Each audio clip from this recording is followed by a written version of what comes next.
Hola, ¿cómo están? Bienvenidas y bienvenidos a un nuevo capítulo de Influyentes aquí en CNN Chile. Hoy día vamos a analizar y proyectar el gabinete del presidente electo José Antonio Kast y cómo se proyecta con estas decisiones y señales el nuevo gobierno que empieza el 11 de marzo. Para eso conversaremos con Francisco Covarrubias, rector de la Universidad Adolfo Ibáñez, y con Pablo Ortúzar, investigador de IES. Ambos son columnistas y, por supuesto, siempre están en el debate público. Parte entonces Influyentes.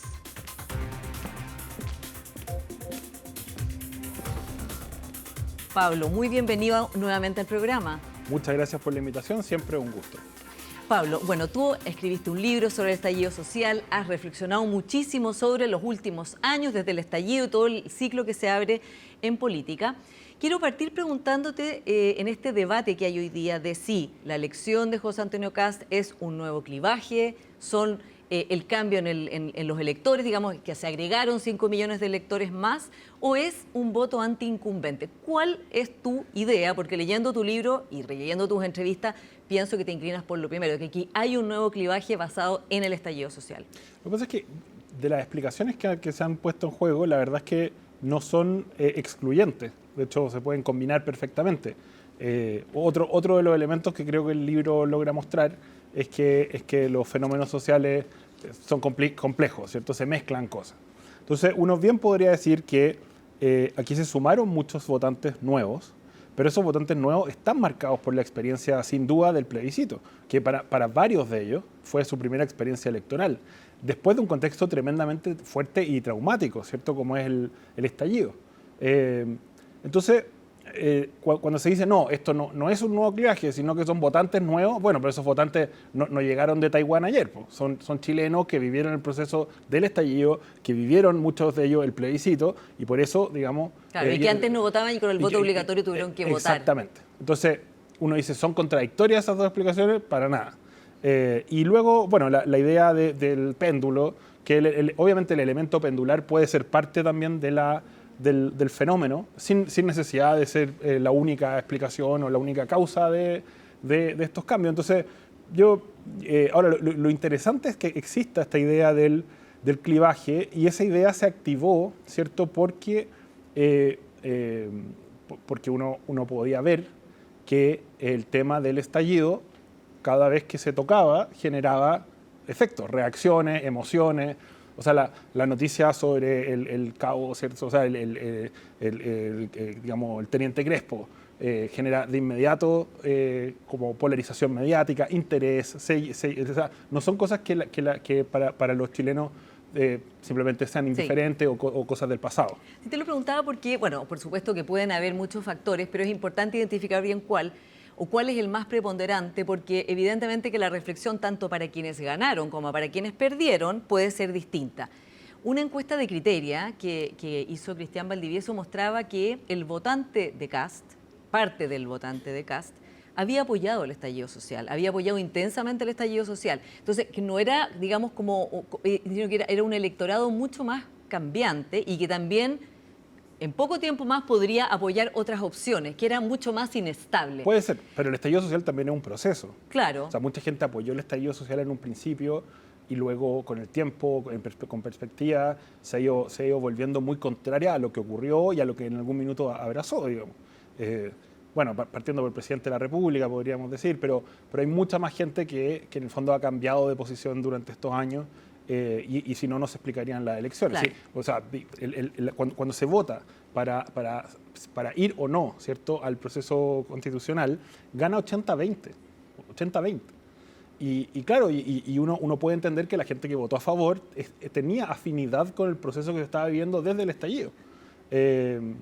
Y eso cambia radicalmente. Claro. No, el punto de Valdivieso con este estudio en que investigó, como que hizo un zoom en los electores, en los votantes, en algunos de los votantes de Kast, y ver como que digamos que no era tan simple decir que eran de este tipo que habían cruzado hacia este lado o para el otro lado, que había muchos lados y que era distinto, era la inestabilidad del voto. Entonces la pregunta es, la derecha, las derechas o la derecha que ganó, ¿no?, y que hoy día hay una suma de todas las derechas en el gabinete, que vamos a hablar de eso, debiera pensar que sus ideas triunfaron con este triunfo tan importante que tuvo José Antonio Kast, o debiera pensar que son votos que de alguna manera van a estar siempre mirando hasta qué punto se cumplen sus expectativas para seguir apoyando ese gobierno y esas ideas. O sea, yo creo que la propia derecha que ganó sabe eso. Bueno, yo preguntaría antes cuáles son las ideas de esa derecha.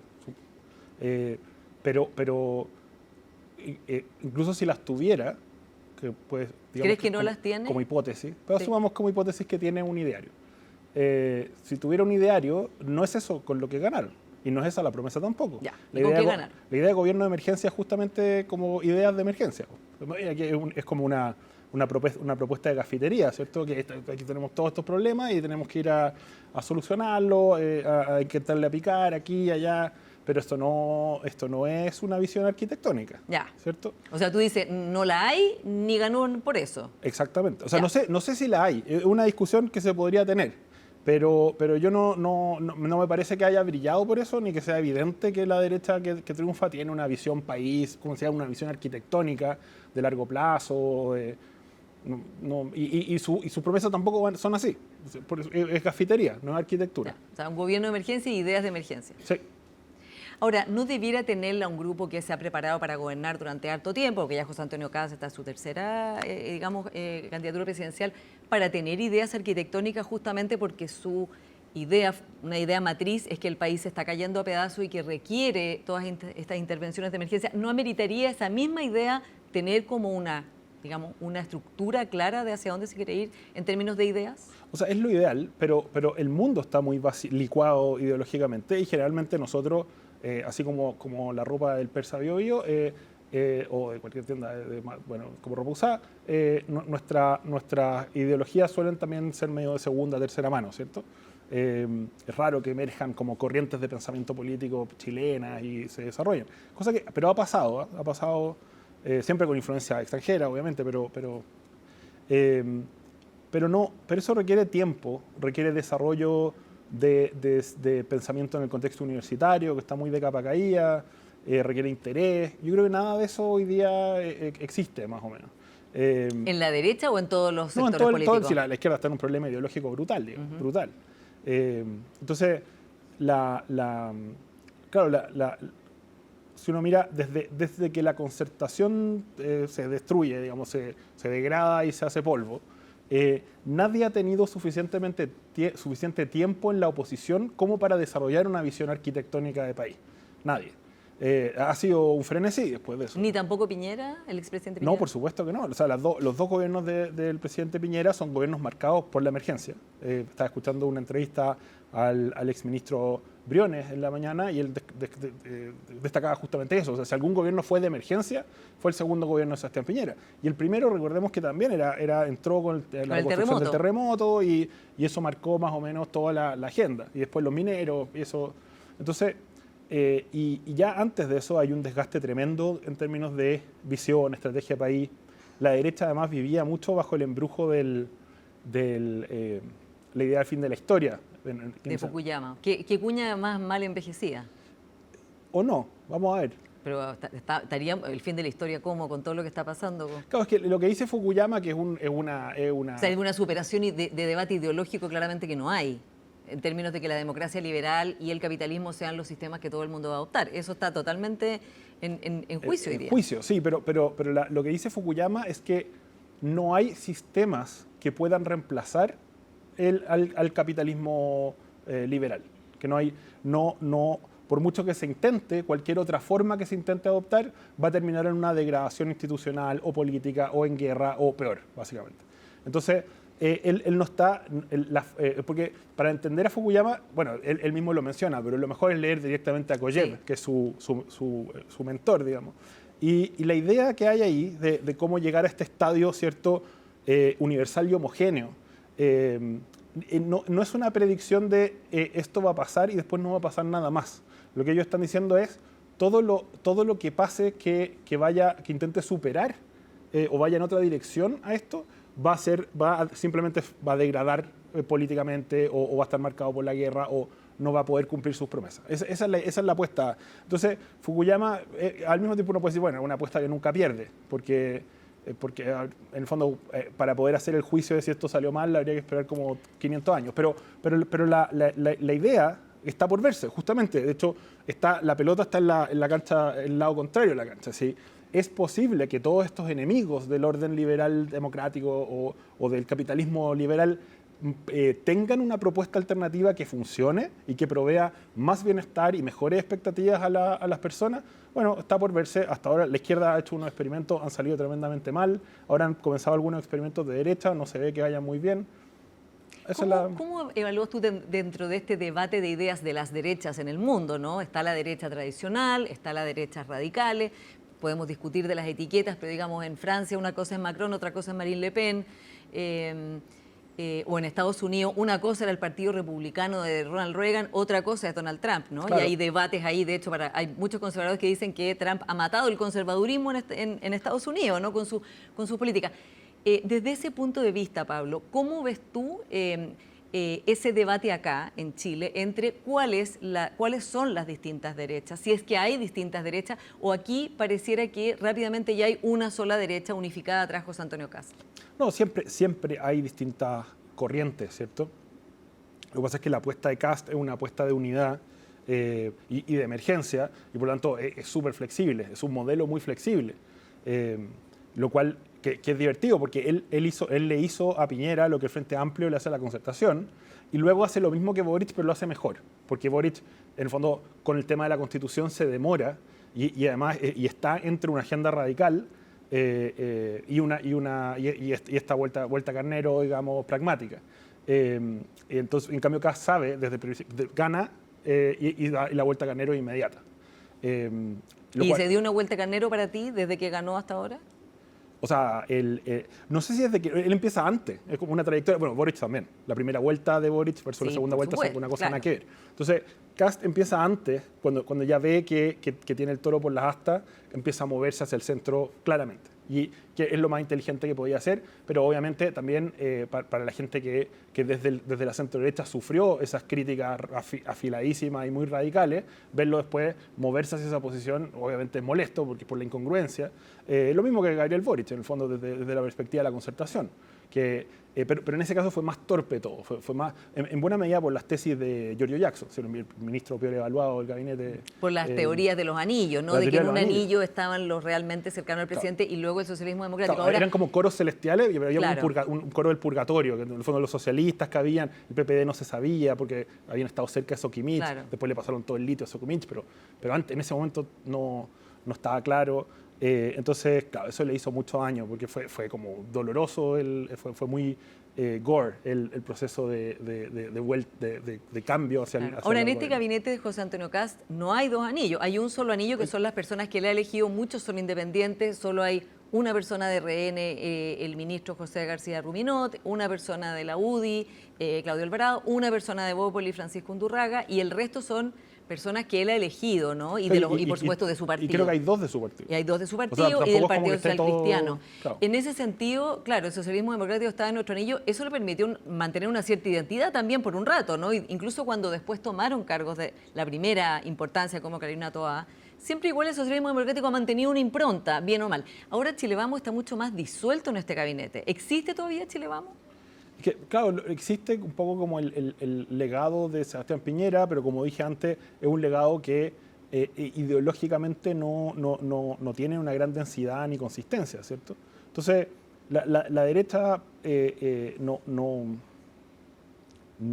Ahora, igual uno podría decir lo mismo del socialismo democrático, o sea, entre Elizalde y Carolina Toá, que ya se habían rendido ideológica y políticamente durante Bachelet II a el Frente Amplio. La verdad es que las distancias en ese plano tampoco eran muchas, por no decir ninguna, o difíciles de distinguir.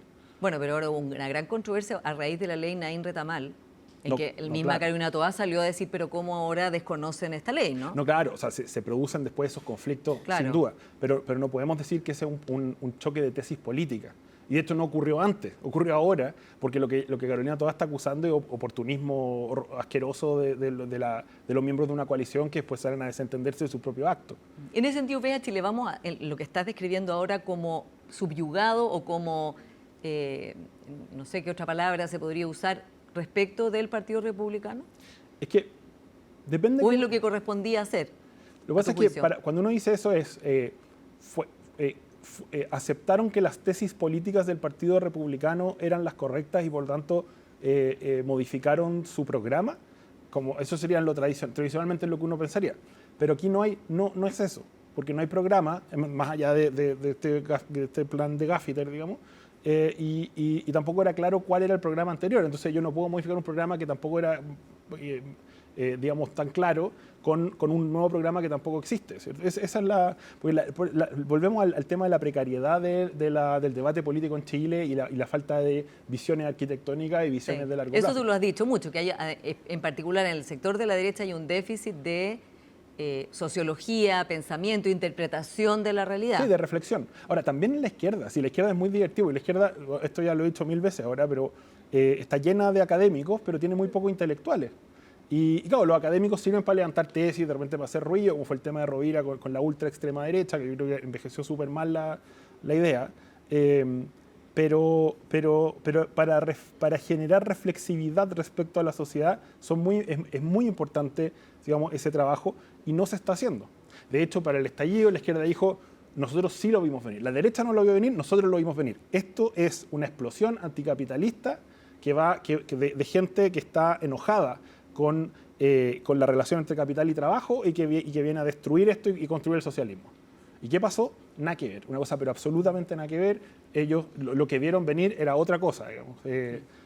Pablo, tu libro Dignos, Crónica del Estallido Social, bueno, hace un relato de todo, digamos, de lo que pasó antes, de cómo fue pasando cada momento. Cuando fue el estallido social, también muchos intelectuales o gente académicos, políticos de derecha también dijeron, bueno, acá hay algo que hay que entender y analizar. Sí. Hoy día, algunas personas toman tu libro para decir, bueno, acá está todo esto, fue un estallido delictual. Estoy haciendo un resumen con mis propias palabras. Esto fue solo violencia, aquí solo fueron como delincuentes que hicieron esto, aquí no había más que eso. ¿Tú crees que esa es una reflexión que se hace cargo de todo lo que pasó en el estallido? No, sin duda que no. Bueno, mi libro no plantea esa tesis. No, digo gente que a raíz de esto dicen, bueno, aquí está contado todo lo que pasó. En general, a mí me llega gente, bueno, en Chile nadie lee mucho, digamos, pero mucha gente ve el título y dice, este libro es facho porque, bueno, no sé, porque Landreche es facho y Ortúzar es facho, entonces el libro tiene que ser facho. Dicen que lo leen y dicen como qué dignidad, si esto fue, aquí no hubo dignidad alguna, y además estallido social, si esto no fue social, fue delictual, y listo. Y ahí se queda la crítica. Y la invitación y el ejercicio que yo trato de hacer es reconstruir día a día lo que va ocurriendo, la dinámica política, la dinámica social, y cómo van encajando una con otra. Entonces son muchas cosas lo que pasa. Pero ¿cuál es tu mirada, digamos, después de lo que escribiste, lo que reflexionaste, todo eso? Además de la violencia y lo delictual, ¿qué más es lo que debiera ser parte de una reflexión política para el gobierno que viene? Porque este gobierno se va, este sector que tú lo criticas mucho públicamente, al presidente Boric, al Frente Amplio, en fin, a toda la izquierda, se van del poder ahora y viene un nuevo gobierno que tiene que tratar de entender bien el país que está gobernando. ¿Qué crees que es importante desde ese punto de vista? No, obviamente, por eso puse el título Dignos, es importante porque la aspiración a la dignidad es importante y el contenido de esa aspiración no es un invento de la izquierda, tampoco era de izquierda, pero en el fondo hay contradicciones de la modernización, de los procesos en los que hemos estado viviendo, de la desigualdad extrema que existe en el país, que son muy complicados, que son problemas reales. Ya. O sea, la desigualdad es importante de abordar. O sea, evidentemente. O sea, pero eso es obvio. No, porque ya ha salido del debate público, digo, ya... Ah, bueno, eso es otra cosa. Pero sí, la desigualdad extrema, me gusta recalcar lo extremo porque si no, todas las desigualdades se suben al carro y después se pierde. De hecho, las personas más débiles son las que menos probabilidad tienen de ser tomadas en cuenta si es que llamamos violencia a cualquier cosa o vulnerabilidad a cualquier cosa. Entonces, pero las desigualdades extremas son contrarias a la democracia, o sea, debilitan los regímenes democráticos y también son contrarias justamente a la paz, a la convivencia pacífica. Entonces, yo creo que siendo alguien de derecha, conservador, liberal o de cualquier tendencia, obviamente uno tiene que estar preocupado de que no se produzcan desigualdades extremas que generen anomia. Y eso, y buena parte de la denuncia del estallido tenía que ver con eso, efectivamente. Ahora, la dinámica que adquiere el estallido es una dinámica efectivamente muy violenta, donde el protagonista termina siendo la violencia. Pero termina siendo la violencia, yo trato de explorarlo en el libro, porque también lo que se intenta comunicar, esto es bien divertido, la mayoría de la gente no ejercía violencia, efectivamente, pero el apoyo a la violencia era bastante alto. Pero muy alto, lo mostraba la encuesta CEP, de hecho, claro. Entonces uno dice, ¿por qué gente que no ejerce la violencia y que teóricamente además después fue evolucionando la foto y mucha gente estaba en contra de, por ejemplo, de tirar molotovs o piedra, pero estaba más en contra de que Carabineros reprimiera esas acciones. Y el rollo detrás de eso era que la vida era más importante que las cosas. Y el estallido fue una movilización principalmente contra cosas. El grado de destrucción material del estallido es brutal. Bueno, el metro, partiendo por el metro. Exactamente. ¿No? Pero si uno lo compara con revueltas de características similares, el atentado contra vidas fue básicamente nulo. El Carabineros lamentablemente quedó en una especie de lugar extraño, ¿cierto? En ese sentido. Fueron agredidos brutalmente. Y bueno, y hubo también personas bastante dañadas, como Gustavo Gatica. No, por supuesto. Yo me refiero a la violencia desde el estallido. Claro. Del estallido no fue una violencia asesina, fue una violencia que se dirigió contra las cosas y porque el código en el que operaba era que la vida era más importante que las cosas. Y ese era el tema de la dignidad. Yo creo que es bueno volver a tratar de entender cómo se produce ese... Obviamente eso es un maniqueísmo, si claro. La vida se sostiene en las cosas y nuestros cuerpos son materia, bueno. Pero cómo se llega a esa desesperación y a la búsqueda de expresar ese sentimiento de yo valgo más que una cosa. Sí. Y esa pregunta se la tiene que hacer, sin duda, cualquiera que quiera gobernar este país. Pablo, se nos acaba el tiempo. ¿Qué tiene que pensar este nuevo gobierno respecto a la gente que no votó por él y que de hecho tiene sensación de temor, tiene sensación de que se abre algo que puede no ser bueno, que se puede haber retrocesos en los derechos de las personas, que tiene temor frente a este nuevo gobierno? Y te lo pregunto porque Joaquín García Huidobro, también columnista, escribió una columna muy interesante que llamaba a decir ese 42% que votó por Yanez Jara, que además de hecho votó por la candidata más a la izquierda que ha habido como candidata desde el retorno a la democracia, que votó por ella, ese 42% que aun cuando era de un partido que no tiene esa votación, votó por ella. Algo hay ahí que hay que entender desde el lado de José Antonio Kast, ¿no? Entender por qué están votando por ella, porque finalmente el presidente es el presidente de todos los chilenos, no solo de los que votaron por él. ¿Qué debe pensarse en eso? ¿Deben preocuparse de los que no votaron por ellos? ¿Y cómo relacionarse con ellos? Porque durante la campaña hubo mucha descalificación. Por ejemplo, a los parásitos, hablar de los parásitos que trabajan en el gobierno, o en el segundo proceso constitucional la campaña era que se jodan y aparecía el presidente Boric. O sea, ¿se puede hacer política pensando que se jodan el 42% que no votó en este caso, por el nuevo gobierno? Bueno, la dinámica que va a haber con la oposición va a ser complicada. Yo en el libro cuento la historia del 2018, parto con eso, y ahí uno ve cómo la izquierda, justamente porque estaban todos peleados entre ellos, después del gobierno de Bachelet, que fue muy, al final el Frente Amplio le hizo perro muerto, después tiró su propia candidatura presidencial, Bea Sánchez no llama a votar por... Sí, está todo eso bien contado en el libro, así, momento por momento. Y entonces hoy día de nuevo vamos a tener una izquierda peleada, fragmentada, y que probablemente, ya lo pudimos ver ya con la designación del gabinete, no va a ser una oposición constructiva. Ahora, es distinto cuál va a ser la relación con la oposición, que yo creo que eso va a ser una fiesta de zancadilla, igual que con Piñera, a cuál va a ser la relación a tratar de entender cuáles son los temores y las expectativas de amplios sectores de la población, ¿cierto?, que votaron por... Claro, porque no deja de ser... Son cosas distintas. 42% pero es muy importante entender que llevarle la men a una oposición que yo creo que va a ser brutal, no tiene nada que ver con tratar de entender qué está detrás de esto otro. Es lo mismo que con el estallido. O sea, tratar de escuchar los dolores, las expectativas rotas, los sueños castigados, ¿cierto?, de la gente que apoya la violencia, no es lo mismo que justificarla. Ahora, ese 42% no hay que asumir que apoyó la violencia. No, es que lo que estoy diciendo es que uno tiene que ir más allá o sea, entender que los fenómenos son complejos y descomponerlos.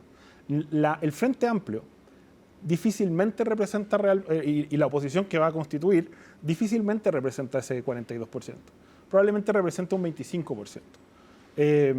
Y hasta por ahí nomás. Entonces, el punto con esto, y lo mismo que pasó con Parisi, hay que ir a las personas, pero no no necesariamente al representante, no creer que ese representante es un resumen perfecto de los temores y de las esperanzas de las personas. Yo creo que la izquierda está en una bancarrota ideológica que no tiene idea ni a quién representa, más allá de, ¿cierto? de los miembros del mundo del campus universitario, y por lo tanto, más que tenerle temor a la oposición, que además yo creo que va a ser muy desleal de nuevo, hay que tenerle respeto a personas que le tienen miedo o que piensan que el país le va a ir mal, digamos, bajo el gobierno de José Antonio Kast. Pero son dos cosas distintas.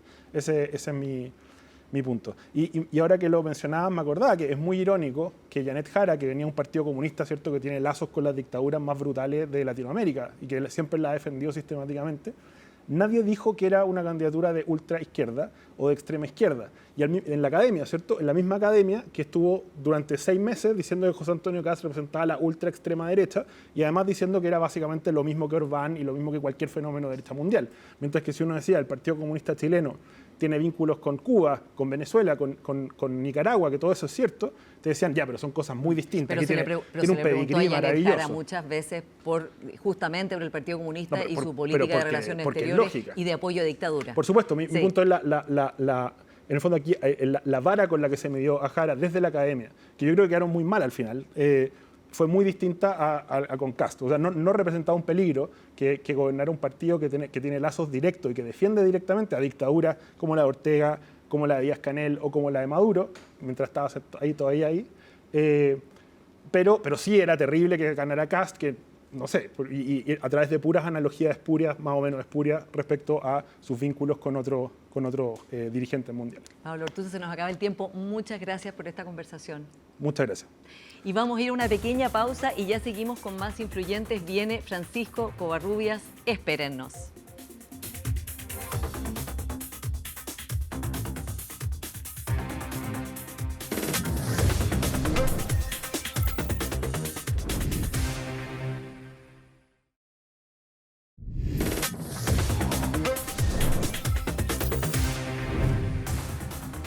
Ya estamos de vuelta acá en Influyentes con nuestro siguiente invitado, Francisco Covarrubias, rector de la Universidad Adolfo Ibáñez. Muy bienvenido a Influyentes. Hola Paula, ¿cómo estás?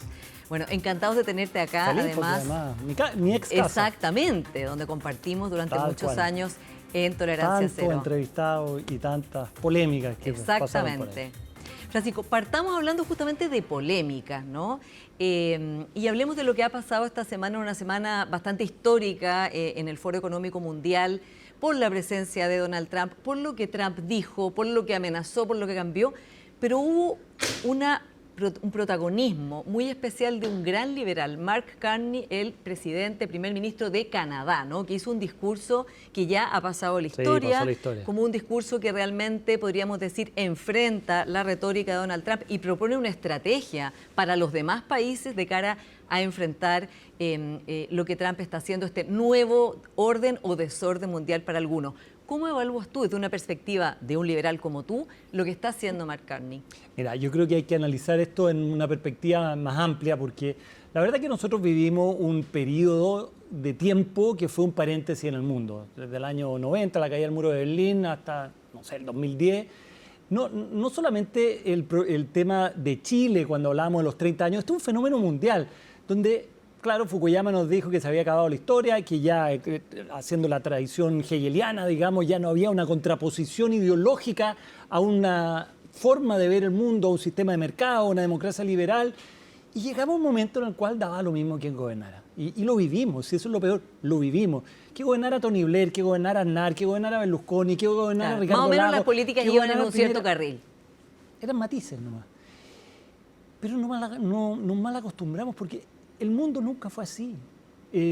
Y hoy día hemos vuelto a algo que es mucho más parecido a lo que el mundo ha sido a lo largo de toda su historia. La polarización, el enfrentamiento, el proteccionismo, la búsqueda de la autarquía, todo ese tipo de cosas. Entonces, hoy día nos choca mucho porque conocimos ese mundo que probablemente vamos a compartir y muchos televidentes van a compartir, que es un mundo que nos gustaría volver de alguna manera. pero todo parece indicar que ese mundo se fue, Claro. y se fue definitivamente. Entonces lo que vemos en una expresión de Trump no es tan distinta a expresiones que hemos visto a lo largo de la historia. Con una distinción, diría yo, que Trump es una figura entre política y farandulera, ¿cierto? Es una política, la farándula en televisión, uno no se la toma tan en serio, ¿cierto? Hasta que hay que tomársela muy hasta en que serio. hay que tomársela en serio, pero en política uno siempre se tenía que tomar en serio. Entonces, cuando Hitler decía que iba a invadir Polonia, todo el mundo se la tomaba en serio. Cuando Trump dice que va a invadir Groenlandia, como que uno dice, bueno, hoy día dice una cosa, mañana dice otra. ¿Qué quiero decir con Pero esto? en el caso de Venezuela sacó Lo a hizo. Maduro, Por hizo eso- su despliegue militar y sacó a Maduro. Por eso es que contestando ahí derechamente a tu pregunta en dos componentes. Uno, desde la perspectiva histórica, lo que estamos viviendo no es un fenómeno extraño. Desde el punto de vista específico de Trump, tiene un componente un poquito raro en cuanto a que hay que tomárselo un poco en serio, porque la verdad es que ha mostrado ciertas cosas muy concretas, pero no tan en serio. Dicho todo eso, a mí me parece que el discurso del primer ministro de Canadá es uno de los grandes discursos que hemos escuchado, pero que lamentablemente no tiene una concomitancia, no tiene una correspondencia en el resto de los países. Lo que yo he visto ayer mismo, o antes de ayer, o la semana pasada, cuando vemos cómo enfrentan los otros presidentes al presidente Trump, cómo el nivel, digamos, de poca... no sé, de poca simetría en la cual se ponen. Incluso el presidente de Suiza, cuando recibe a Donald Trump, que uno dice, el presidente de Suiza, bueno, Suiza tiene una historia tan grande como para decir, bueno, lo tomo con distancia. No, hay una... Sumisión, hay una incluso, gran dirías tú. genuflexión, digamos. ¿Ah? Y en ese sentido, entonces, me parece que probablemente ese discurso va a ser un muy buen discurso, un muy bonito discurso, pero que no va a cambiar mucho el curso de los acontecimientos. Claro. Ahora, es interesante también lo de Mark Carney porque de alguna manera tuvo un rol en nuestra última elección presidencial, porque cuando se le preguntó en los debates televisivos a los y las candidatas quién era el presidente que más admiraban, Evelyn Matei dijo que Mark Carney, justamente, mientras que José Antonio Kast habló de Giorgia Meloni, ¿no? Y así cada uno eligió a su presidente favorito. Son dos derechas muy distintas, evidentemente, como estamos viendo hoy día, la que representa, o sea, ni siquiera una derecha liberal, centrista, como la de Mark Carney, y la derecha radical que representa Meloni, ¿no?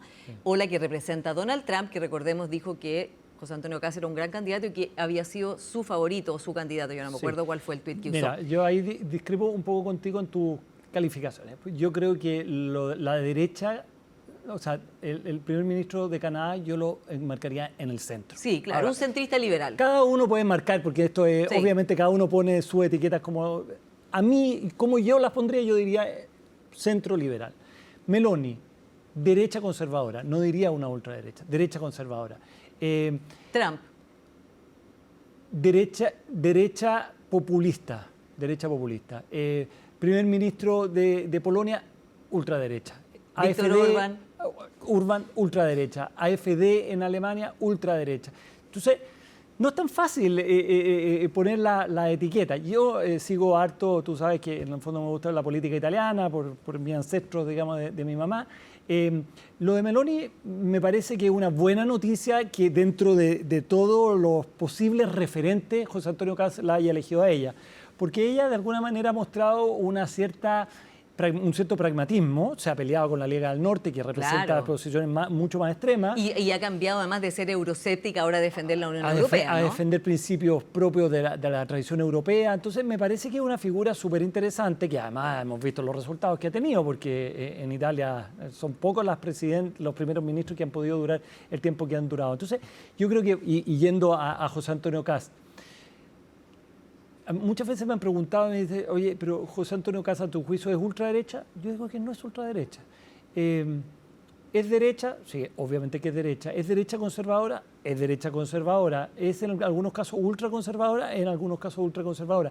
Pero yo no sé, no lo calificaría de ultraderecha ni de extrema derecha. Sí hay gente que estaba en su entorno, pero que paradójicamente en el gabinete que hemos visto la semana recién pasada, digamos, no fueron convocados. Entonces, ¿Quiénes? ¿Te refieres a...? los Kaiser, los libertarios. los Kaiser, los Gonzalos de la Carrera, y que hay muchos ¿Ellos de son de esos. ultraderecha? Yo creo que sí, Ya. de todas maneras. Ahora, la pregunta tenía que ver Obviamente. con esto, Francisco. La derecha, digamos, en la elección quedó Mark Carney, que hoy día ha tenido, digamos, un papel global, digamos, Sí. mundial, ¿no? Muy importante, como el favorito de una derecha que encarnaba a Elín Matei, y José Antonio Kast eligió a Meloni, que encarna otra cosa, ¿ya? Conocido ya el gabinete, conocida ya las primeras decisiones y los cargos relevantes que está tomando José Antonio Kast, ¿tú piensas que la derecha que representaba Evelyn Matei o quería representar sigue nítidamente teniendo una diferencia, o que esa derecha se ha ido diluyendo en un gabinete en que también además hay independientes, hay distintos tipos de figuras? Mira, te lo voy a decir con el siguiente título. Yo creo que el gobierno de José Antonio Kast, como se está proyectando a través del gabinete, es el tercer gobierno de Chile Vamos. Ya. O sea, es como un gobierno de Piñera. El gabinete de José Antonio Kast podría ser un gabinete de Piñera, perfectamente. Lo cual yo lo encuentro muy bueno para el país, porque es mucho más moderado. Podrá tener los problemas que tuvo el propio Piñera, de gente inexperta, de gente que no tiene carrete político. Ese es otro problema. Pero nadie podría decir este es el gobierno de los fanáticos, ni los ultras. Hay algunos casos que uno podría tomar, pero en términos generales no me parece que ese sea el caso. El problema es que lo que puede ser bueno para el país puede ser malo para José Antonio Kast. ¿En qué sentido? Que yo creo que la propuesta de José Antonio Kast, el personaje de José Antonio Kast, el personaje que salió electo, es un personaje más bien duro, más bien directo, más bien que ha peleado en contra de la política de los acuerdos. Entonces creo que puede perder cierta identidad el hecho de que de un día para otro José Antonio Kast se transformó en un buenista de la derechita cobarde que quiere buscar acuerdos. Reitero, lo creo muy bueno para el país, es lo que a mí siempre me ha parecido lo más adecuado, pero de alguna manera puede quedar, digamos, en una situación incómoda en la medida de que haya un sector importante de su electorado que se sienta traicionado. Bueno, y además porque Johannes Kaiser no entró al gobierno, ni su Con mayor partido, razón. no aceptó entrar al gobierno, Con no mayor aceptó razón. los cargos que le Entonces propusieron. van a estar siempre Claro, enrostrando. entonces va a venir ahí una oposición por derecha que no va a ser menor, ¿no? Porque justamente, como tú dices, son los atributos con los cuales resultó electo. Pensemos lo que le pasó al propio Piñera. ¿Sí? O sea, Piñera en su momento se quedó sin una base de apoyo, porque la izquierda lo consideraba, digamos, un violador de derechos humanos, y la derecha lo consideraba un cobarde que no se había puesto los pantalones para defender la Constitución, y quedó en una posición muy incómoda. Boric en menor medida, pero Boric logró mantener un porcentaje, pero es paradójico también que durante los 4 años de gobierno nunca tuvo mayoría en popularidad Boric. O sea, ya al segundo mes ya tenía el 30% con el que terminó. Entonces el grupo es un poco más amplio, pero también a Boric se le fue las personas por un lado y por el otro. ¿Fue bueno para el país que Boric se moderara? Por supuesto que fue bueno. ¿Fue bueno para él en términos de popularidad? No tengo tan claro. Entonces creo que ese es un gran riesgo. Ahora, ¿cómo enfrenta ese riesgo? El riesgo es fundamentalmente, José Antonio Kast tiene una gran promesa, no hay más, que es la seguridad. Y esa promesa siempre hemos sabido que es muy difícil de cumplir. Los carabineros son los mismos, las cárceles son las mismas, todo es lo mismo. Entonces, bueno, entonces, ¿qué es lo que le queda? Si sabemos que las recetas bueno, requieren entonces, más tiempo y esa es la promesa. Sí, pues entonces ¿Cómo lo lo que- ves tú eso? yo Esa expectativa que en el fondo la gente le va a cobrar.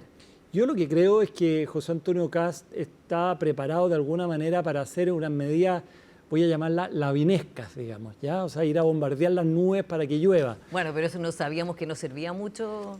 Pero de cierta Bombardear manera... las nubes. Claro, pero de cierta manera pueden servir para cambiar la percepción de la opinión pública. La ¿ah? percepción de miedo. La percepción de miedo sí puede ayudar. Es decir, entiendo que una de las primeras cosas que quiere hacer es hacer la zanja en la frontera. Bueno, si la gente tiene la sensación que se está haciendo una zanja, aunque después la zanja no sirva. O si van Lo a dijo poner, la misma ministra del Interior, obvio. o sea, la ministra de la Seguridad, misma ministra de Seguridad. lo dijo acá en CNN, Sí, que po. antes, digamos, de ser nombrada, que Lógico. la idea de la zanja No sirve.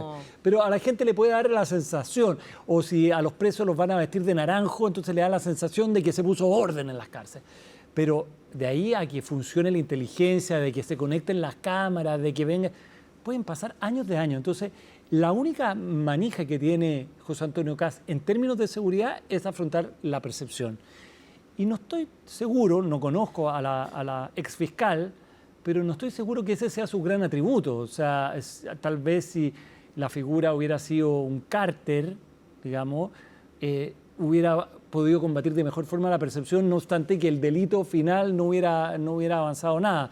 Acá tenemos una versión inversa. Dicho cualquiera de esos ámbitos, me parece que la única gran promesa que tiene José Antonio Kast es seguridad y tiene muy pocas armas para hacer cumplir esa promesa. Y el segundo elemento es menor, que es el tema económico, y a mí me parece que estamos viviendo un choque de expectativas que yo pocas veces he visto. Es decir, hay una efervescencia empresarial respecto a lo que viene. ¿Un poco exagerada o a tu Yo juicio? creo que sí, pero siempre ha sido exagerada. O sea, yo me acuerdo mucho de una frase que hacía Keynes, que decía que un empresario puede decidir invertir porque tomó un buen desayuno, ¿verdad? O sea, las decisiones empresariales nunca han sido solamente de la planilla el Excel. presidente Boric, que hablaba del pesimismo ideológico de los empresarios, podría no estar tan equivocado. No, es que yo no creo que esto sea ideológico. Yo creo que es una sensación de que ahora viene un buen periodo.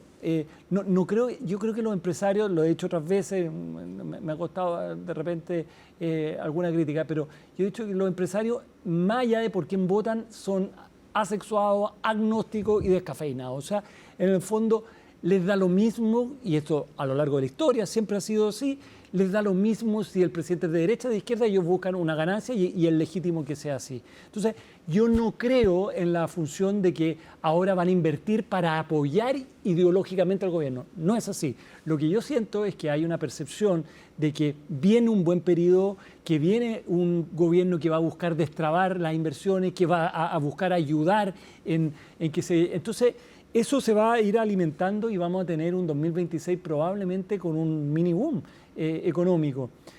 Pero no va a ser suficiente porque creo que la promesa relevante es la seguridad. Lo económico lo puede ayudar, pero si no logra hacer un cambio en la percepción de la opinión pública respecto a la seguridad, no hay economía que lo salve. Volvamos, Francisco, a hablar de los liberales y la democracia liberal y los liberales en este gobierno. Tú eres un representante de la centroderecha liberal, por eso también te lo pregunto. Hubo mucho debate previamente a la elección de José Antonio Kast de si la llamada derecha liberal se tenía que plegar, si no, mostrar la diferencia. El presidente de Evópoli, Juan Manuel Santa Cruz, dijo acá en CNN que le dolería la guata trabajar en un gobierno de José Antonio Kast. Y el ministro de Cultura es Francisco Undurraga, un diputado muy icónico de Evópoli. ¿Es un error desde el punto de vista de Evópoli o de la derecha liberal, no importa el porte que tenga, haber entrado a este gobierno sin poner ninguna condición?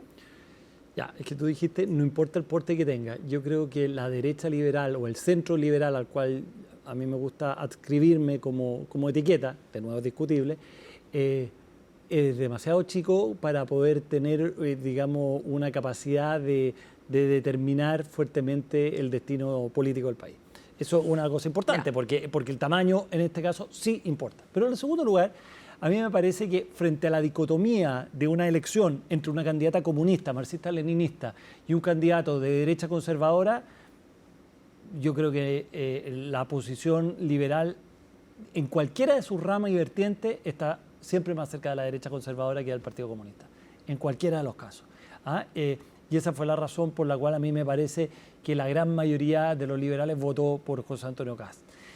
Los liberales de derecha. Bueno, no sabemos el resto, no tenemos, como tú dices, un grupo que tampoco es tan amplio. O anularon, pero yo creo que quien se define liberal, votar por un comunista, ya es, digamos, la última cosa que se puede hacer. Ahora ya cuando ganó, por eso la pregunta tiene que ver con ingresar al gobierno. Entonces, si este hubiera sido el gobierno partisano, y por lo tanto de los 25 ministros, 24 ministros hubieran sido tipo Kaiser, me habría parecido un completo error haber entrado a ese gobierno partisano.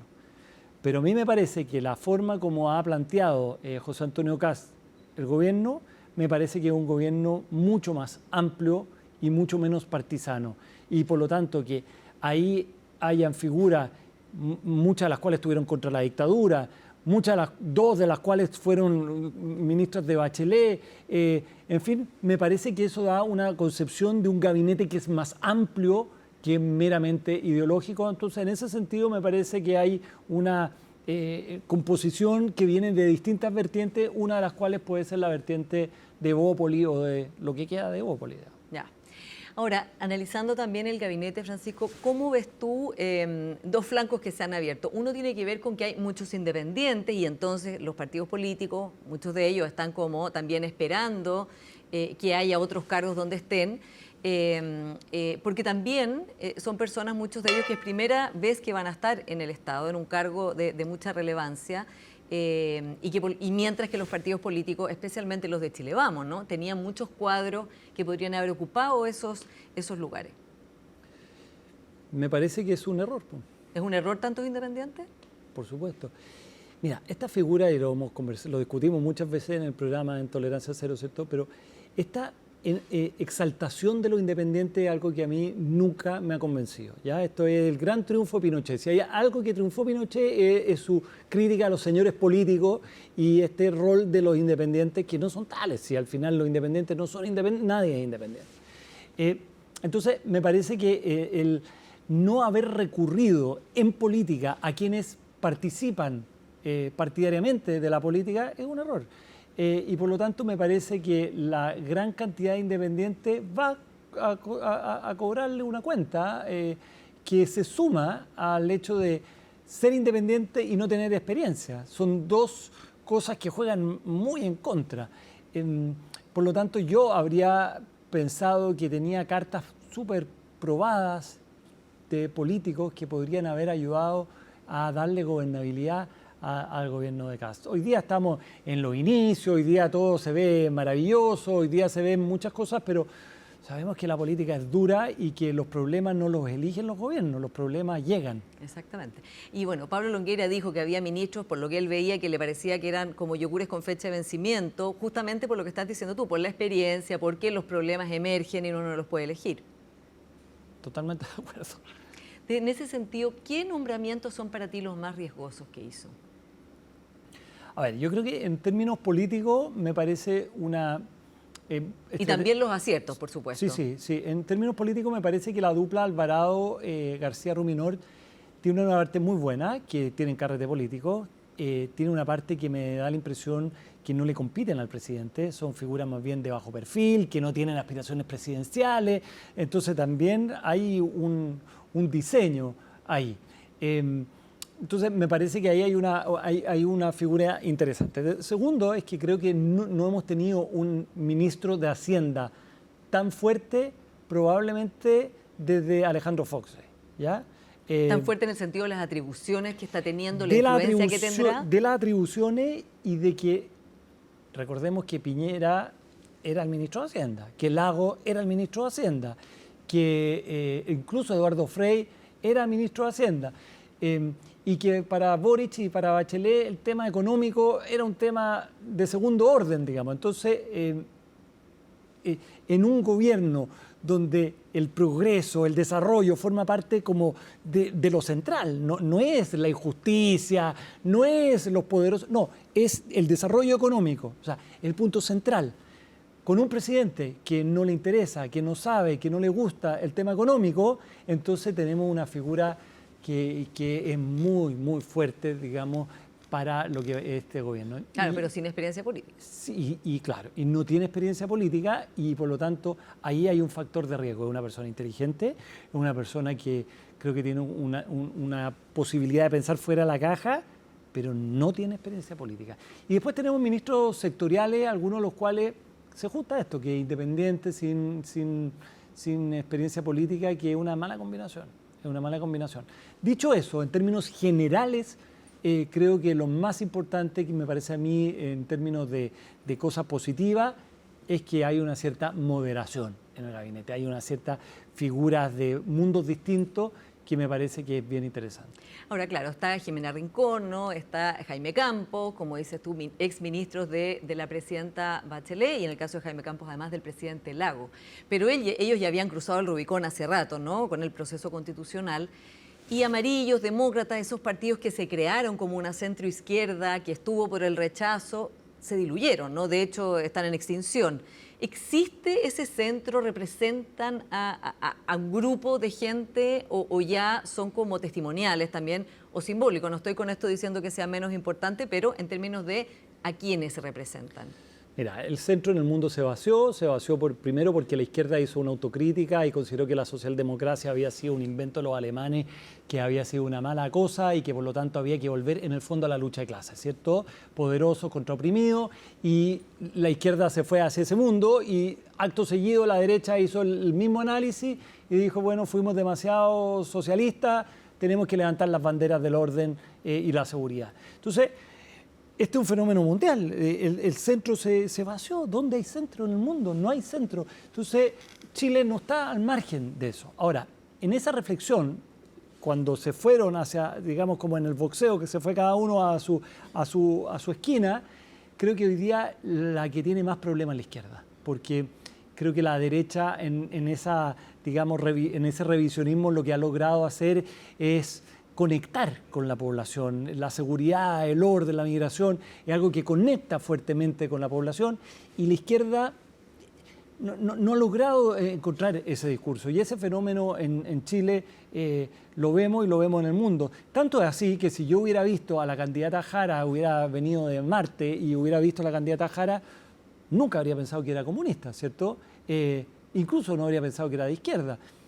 Hablaba de la permisología, hablaba del crecimiento, hablaba de... O sea, claro, son los temas, ¿no?, que marcaron la campaña. Sí, ¿no? pues estaba jugando en otra cancha. Exactamente. Estaba jugando Ahora, en otra cancha. Francisco, pero desde el punto de vista de las que serán las oposiciones o la oposición, ya se está hablando bastante de el Partido Socialista con la DC, con el PPD, el Partido Liberal Radical, están como desarrollando, estarían en proceso de desarrollar una cierta manera, digamos, un socialismo democrático ampliado, ¿no?, de actuar coordinadamente, y Frente Amplio y Partido Comunista en una especie de apruebo de dignidad 2.0, porque ya esa coalición se acabó.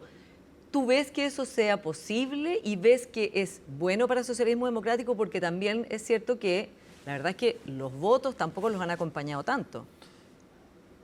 Pero tampoco ha sido una debacle. No. O sea, el socialismo democrático salió de alguna manera bien parado. Hasta la democracia cristiana, o lo que queda de ella, logró sortear la última elección y no desapareció.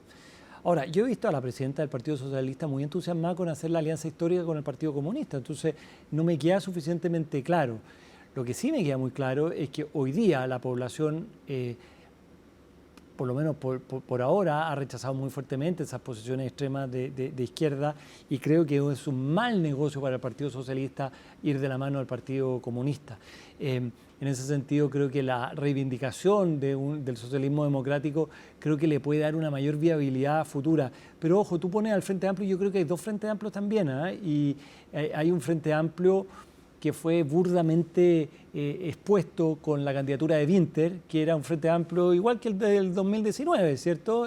Una cosa donde como que no hubiera pasado el tiempo, pero hay un Frente Amplio que encarna a Bodanovich, pero que yo conozco a otras personas de ahí que en el fondo son mucho más socialdemócratas, y veo que eso en algún momento se va a friccionar. No veo posible que convivan permanentemente con políticas muy radicales de izquierda. Así que yo no creo en la tesis de que va a haber una oposición en el gobierno de José Antonio Kast, y eso es una buena noticia para José Antonio Kast. Yo creo que necesariamente van a haber dos oposiciones. Y quizás una, como decías tú, por derecha. Posiblemente. Francisco Covarrubias, muchas gracias por esta conversación. Muchas gracias a ti. Entiendo que este es el último programa de del la año. temporada, claro. O sea, no del año, de la temporada. De la temporada. Así que te deseo unas buenas vacaciones. Muchas gracias, y también a ti y a nuestros auditores. Muchas gracias por su sintonía, y nos encontramos la primera semana de marzo en la 7ª temporada de Influyentes. Que tengan muy buenas vacaciones.